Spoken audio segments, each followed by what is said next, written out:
November ಕ್ರಾಂತಿ ಅಂತಿದ್ರು sir. November 21 ಕ್ರಾಂತಿ ಅಂತ ಹೇಳಿದ್ರು ನೀವೇ. 5 ವರ್ಷ ನಮಗೆ ಸರ್ಕಾರ ಕೊಟ್ಟಿದೆ, ಅನಾವಶ್ಯಕ ಚರ್ಚೆ ನಡೀತಾ ಇದೆ. ಈ 2.5 ವರ್ಷ ಆಗಲಿ ಅಂತೇಳಿ ನಾನು ಹೈಕಮಾಂಡ್ನವ್ರಿಗೆ ಹೇಳಿದ್ದೆ. ಎಲ್ರಿಗೂ ನಮಸ್ಕಾರ. ನೀವು ನೋಡ್ತಾ ಇರೋದು ಒನ್ ಇಂಡಿಯಾ ಕನ್ನಡ. ನಾನ್ ಪ್ರತಿಮಾ. ರಾಜ್ಯ ರಾಜಕೀಯದಲ್ಲಿ, ಅದರಲ್ಲೂ ಕಾಂಗ್ರೆಸ್ ವಲಯದಲ್ಲಿ ಏನೇನಾಗ್ತಾ ಇದೆ ಎಲ್ಲವನ್ನೂ ಸೂಕ್ಷ್ಮವಾಗಿ ರಾಜ್ಯದ ಜನ ನೋಡ್ತಾ ಇದ್ದಾರೆ. ಪ್ರತಿಪಕ್ಷ ನೋಡಿ ಒಂದಷ್ಟು ಟೀಕೆಗಳನ್ನ ಮಾಡ್ತಾ ಇದೆ. ಆದ್ರೂ ಕೂಡ ನವೆಂಬರ್ ನಲ್ಲಿ ಏನೂ ಆಗೋದಿಲ್ಲ, ಯಾವ ಕ್ರಾಂತಿನೂ ಇಲ್ಲ, ಯಾವ ಭ್ರಾಂತಿನೂ ಇಲ್ಲ ಅಂತ ಹೇಳ್ಕೊಂಡು ಓಡಾಡ್ತಾ ಇದ್ರು. ಬಟ್ ಈಗ ಆಗ್ತಾ ಇರೋ ಡೆವಲಪ್ಮೆಂಟ್ಸ್ ನೋಡಿದ್ರೆ ನಿಜಕ್ಕೂ ನವೆಂಬರ್ ನಲ್ಲೇ ಈ ಕ್ರಾಂತಿ ಆಗುತ್ತಾ, ಅಥವಾ ಏನು ನವೆಂಬರ್ 20 ದಿನ ಮುಗಿದು ಹೋಗಿದೆ, ಇನ್ನೊಂದು 10 ಡೇಸ್ ಆದ್ಮೇಲೆ ಡಿಸೆಂಬರ್ ನಲ್ಲಿ ಕ್ರಾಂತಿ ಆಗುತ್ತಾ ಅನ್ನೋ ನಿಟ್ಟಿನಲ್ಲಿ ಮಾತುಕತೆ ನಡೀತಾ ಇದೆ. ವಿಚಾರ ಏನಂದ್ರೆ ಸಿಎಂ ಕುರ್ಚಿಗಾಗಿ ಕಿತ್ತಾಟ. ಈಗಾಗಲೇ ಸಿದ್ದರಾಮಯ್ಯನವರ ನೇತೃತ್ವದ ಸರ್ಕಾರ ಅಧಿಕಾರಕ್ಕೆ ಬಂದು 2.5 ವರ್ಷ ಕಂಪ್ಲೀಟ್ ಆಗ್ತಾ ಇದ್ದ ಹಾಗೆ ರಾಜ್ಯ ಕಾಂಗ್ರೆಸ್ ನಲ್ಲಿ ಪವರ್ ಶೇರಿಂಗ್ ಪಾಲಿಟಿಕ್ಸ್ ಜೋರಾಗಿ ನಡೀತಾ ಇದೆ. ಸಿದ್ದರಾಮಯ್ಯನವರ ಆಪ್ತ ಬಣದಲ್ಲಿ ಗುರುತಿಸಿಕೊಂಡಿರೋ ಶಾಸಕರು ಹಾಗೆ ಸಚಿವರು ಡಿನ್ನರ್ ಮೀಟಿಂಗ್ ಅನ್ನ ನಡೆಸಿ ರಣತಂತ್ರವನ್ನ ರೂಪಿಸ್ತಾ ಇದ್ದಾರೆ. ಇನ್ನೊಂದ್ ಕಡೆಯಲ್ಲಿ ಸಿಎಂ ಸ್ಥಾನಕ್ಕೆ ಏರಬೇಕು ಅಂತ ತುದಿಗಾಲಲ್ಲಿ ನಿಂತಿರೋ ಉಪಮುಖ್ಯಮಂತ್ರಿ ಡಿಕೆ ಶಿವಕುಮಾರ್ ಅವರು ತಮ್ಮ ನಿವಾಸದಲ್ಲಿ ಗೌಪ್ಯ ಸಭೆಯನ್ನು ಕೂಡ ನಡೆಸಿದ್ದಾಗಿದೆ. ಹಾಗೆ ಮಂಡ್ಯ, ಮೈಸೂರು ಭಾಗದ ಶಾಸಕರು ಪಕ್ಷದ ವರಿಷ್ಠರನ್ನ ಭೇಟಿ ಮಾಡುವುದಕ್ಕೆ ದೆಹಲಿ ಕೂಡ ಹೋಗಿದ್ರು. ಅಲ್ಲಿ ಒತ್ತಡದ ತಂತ್ರವನ್ನ ಅನುಸರಿಸಬೇಕು ಅನ್ನೋ ಪ್ಲಾನ್ ಕೂಡ ಮಾಡಿದ್ರು. ಆದ್ರೆ ಕಾಂಗ್ರೆಸ್ ಪಕ್ಷ ಇಲ್ಲಿ 2.5 ವರ್ಷ ಕಂಪ್ಲೀಟ್ ಆಯ್ತು ಅನ್ನೋ ಸಂದರ್ಭದಲ್ಲೇ ಈ ರೀತಿಯಾಗಿ ಸಿಎಂ ಕುರ್ಚಿಗಾಗಿ ಒಂದಷ್ಟು ಬಣರಾಜಕೀಯ ನಡೀತಾ ಇದೆ ಅನ್ನೋದಾದ್ರೆ ಖಂಡಿತ ಕ್ರಾಂತಿ ಆಗೇ ಆಗತ್ತೆ ಅಂತಾನು ಹೇಳ್ಬಹುದು. ಬಟ್ ಯಾವಾಗ ಅಂತ ಗೊತ್ತಿಲ್ಲ. ನವೆಂಬರ್ ಅಂತ ಹೇಳಿದ್ರು, ನವೆಂಬರ್ ಅಲ್ಲಿ ಆಗ್ಲಿಲ್ಲ, 20 ದಿನ ಮುಗಿದು ಹೋಗಿದೆ. ಸೊ ನೋಡೋಣ ಮುಂದಿನ ದಿನಗಳಲ್ಲಿ ಆಗತ್ತಾ ಅಂತ. ಆದ್ರೆ ಇಲ್ಲಿ ವಿಷಯ ಏನಂತಂದ್ರೆ ಡಿಕೆ ಶಿವಕುಮಾರ್ ಪರವಾಗಿ ಒಂದಷ್ಟು ಒಕ್ಕಲಿಗ ಶಾಸಕರು ಬೆಂಬಲ ಕೊಡ್ತಾ ಇದ್ದಾರೆ. ಇನ್ನು ಸಿದ್ದರಾಮಯ್ಯ ಅಂತ ಬಂದಾಗ ಅಹಿಂದ ವರ್ಗದ ಅಂದ್ರೆ ಅಹಿಂದ ಸಮುದಾಯದ ಶಾಸಕರಾಗಿರ್ಬೋದು, ಸಚಿವರಾಗಿರ್ಬೋದು ಸಿದ್ದರಾಮಯ್ಯನವರ ಸಪೋರ್ಟಿಗೆ ನಿಂತಿದ್ದಾರೆ ಅಂತ ಹೇಳಲಾಗ್ತಾ ಇದೆ. ಇಲ್ಲಿ ಯಾರ ಕೈ ಮೇಲಾಗುತ್ತೆ, ಹೈಕಮಾಂಡ್ ಯಾರಿಗೆ ಮಣೆ ಹಾಕತ್ತೆ, ಯಾರ ಮಾತು ಕೇಳುತ್ತೆ ಗೊತ್ತಿಲ್ಲ. ಹೈಕಮಾಂಡ್ ನಿಜಕ್ಕೂ ಇದೆಯಾ ಇಲ್ವಾ ಅನ್ನೋ ರೀತಿಯಲ್ಲಿ ವರ್ತನೆ ಮಾಡ್ತಾ ಇದೆ. 2.5 ವರ್ಷವನ್ನ ಕಾಂಗ್ರೆಸ್ ಇಲ್ಲಿ ಕಂಪ್ಲೀಟ್ ಮಾಡಿದೆ, ರಾಜ್ಯದಲ್ಲಿ ಅಧಿಕಾರವನ್ನ ಹಿಡಿದು.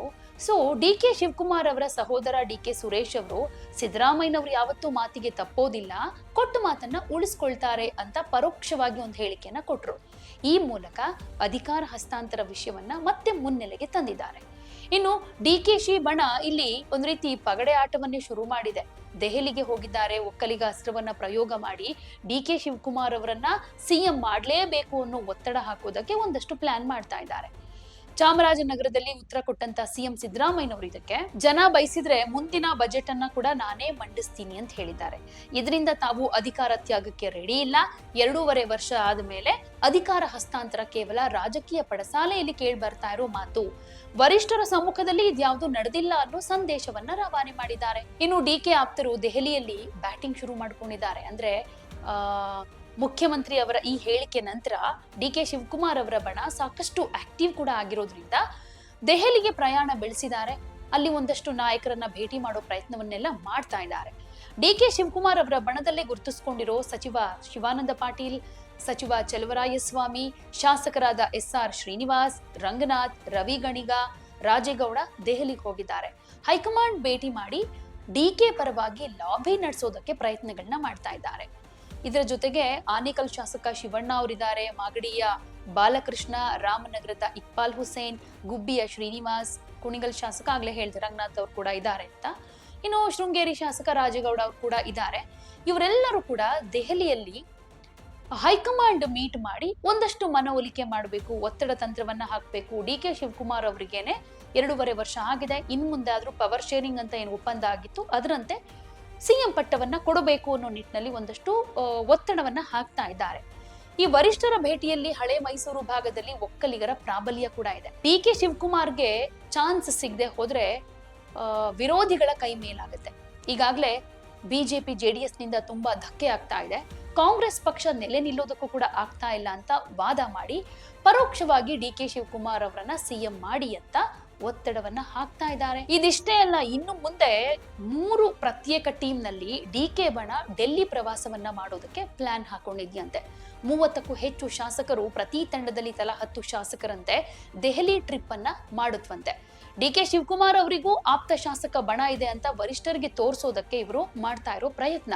ಆದ್ರೆ ದೆಹಲಿಗೆ ತೆರಳಿದ ಇವರಿಗೆ ಕಾಂಗ್ರೆಸ್ ಹೈಕಮಾಂಡ್ ಭೇಟಿಗೆ ಯಾವುದೇ ಅವಕಾಶವನ್ನಂತೂ ಕೊಟ್ಟಿಲ್ಲ. ಬರಿಗೈಯಲ್ಲಿ ಅವರು ವಾಪಸ್ ಆಗ್ಬೇಕಾದಂತ ಪರಿಸ್ಥಿತಿ ಬಂದಿದೆ. ಇದಾದ್ಮೇಲೆ ದೆಹಲಿಯಲ್ಲಿ ಕೊಟ್ಟಂತ ಹೇಳಿಕೆ ಅಂದ್ರೆ ಸಚಿವ ಚಲುವರಾಯಸ್ವಾಮಿ ನಾವು ಹೈಕಮಾಂಡ್ ಭೇಟಿಗೆ ಬಂದಿಲ್ಲ, ಸರ್ಕಾರದ ಕೆಲಸಕ್ಕಾಗಿ ಬಂದಿರೋದಾಗಿ ಸ್ಪಷ್ಟನೆ ಕೊಟ್ಟಿದ್ದಾರೆ.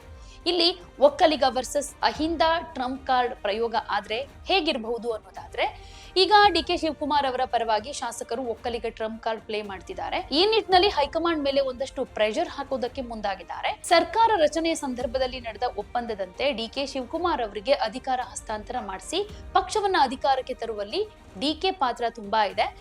ಇಲ್ಲಿ ತನಕ ಸರ್ಕಾರಕ್ಕೆ ಹಾಗೆ ಪಕ್ಷಕ್ಕೆ ಮುಜುಗರ ಆಗುವಂತಹ ಯಾವುದೇ ಕೆಲಸವನ್ನು ಅವ್ರು ಮಾಡಿಲ್ಲ, ಡ್ಯಾಮೇಜ್ ಕೂಡ ಮಾಡಿಲ್ಲ. ಹೀಗಾಗಿ ಒಕ್ಕಲಿಗ ನಾಯಕನಿಗೆ ಸಿಎಂ ಪಟ್ಟ ಕೊಡ್ಲೇಬೇಕು ಅಂತ ಒತ್ತಡ ಹಾಕ್ತಾ ಇದ್ದಾರೆ. ಆದ್ರೆ ಇನ್ನೊಂದು ಕಡೆ ಸಿಎಂ ಪರಮಾಪ್ತರಲ್ಲಿ ಒಬ್ಬರಾಗಿರೋ ಕೆ.ಎನ್. ರಾಜಣ್ಣ ಸರ್ಕಾರ ರಚಿಸೋ ಸಂದರ್ಭದಲ್ಲಿ ಈ ರೀತಿ ಯಾವುದೇ ಮಾತುಕತೆ ನಡೆದಿಲ್ಲ, 2.5 ವರ್ಷ ಅಂತ ಹೈಕಮಾಂಡ್ ಹೇಳಿಲ್ಲ.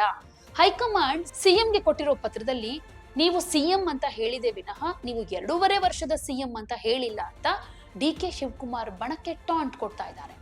ಸಿದ್ದರಾಮಯ್ಯನವರ ಬೆನ್ನಿಗೆ ಹಿರಿಯ ಸಚಿವರೀಗ ನಿಂತಿದ್ದಾರೆ. ಡಿ.ಕೆ. ಶಿವಕುಮಾರ್ ಬಣ ಒಕ್ಕಲಿಗ ಕಾರ್ಡ್ ಪ್ಲೇ ಮಾಡಿದ್ರೆ ನಾವು ಅಹಿಂದ ಕಾರ್ಡ್ ಪ್ಲೇ ಮಾಡ್ಬೇಕಾಗತ್ತೆ ಅಂತ ವಾರ್ನಿಂಗ್ ಕೊಡ್ತಾ ಇದ್ದಾರೆ. ಸಿದ್ದರಾಮಯ್ಯನವರು ಅಹಿಂದ ವರ್ಗದ ಪ್ರಬಲ ನಾಯಕನಾಗಿ ಗುರುತಿಸಿಕೊಂಡಿದ್ದು ಅದೇ ಅವರಿಗೆ ಈಗ ಟ್ರಂಪ್ ಕಾರ್ಡ್ ಆಗೋ ಸಾಧ್ಯತೆ ಇದೆ. ಡಿನ್ನರ್ ಮೀಟಿಂಗ್ ಹಾಗೆ ರಣತಂತ್ರಗಳು ಕೂಡ ನಡೀತಾ ಇದೆ.